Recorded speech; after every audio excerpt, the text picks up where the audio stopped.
everyone, and welcome back to concordiaforenglish.ca. In this lesson, I'm going to explain a specific kind of nouns. Have you ever seen two words become one?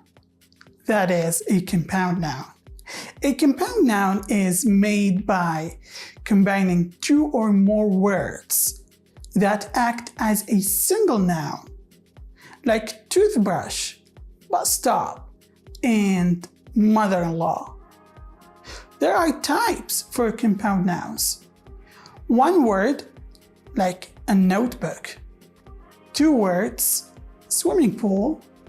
Or you can see a hyphenated noun, which is also a compound noun, like father-in-law, mother-in-law, or sister-in-law. Compound nouns are everywhere. Can you think of one? If you do have one, let me know in the comment section and I'm gonna see if you got correct one or not. Thank you for watching and see you soon.